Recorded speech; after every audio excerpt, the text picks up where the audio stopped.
केली. पुरंदर तालुक्यामध्ये पुरंदर वर्षा योजना ही सुरू केली आणि पावसाळ्याच्या काळामध्ये आणून तलाव भरण्याच्या संबंधीचं काम करता येईल याचाही विचार केला.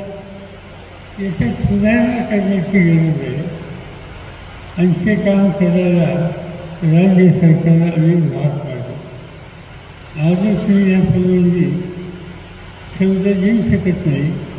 त्याचं कारण आज महाराष्ट्राची सत्ता अंमलबजावणीच्या हातात नाही.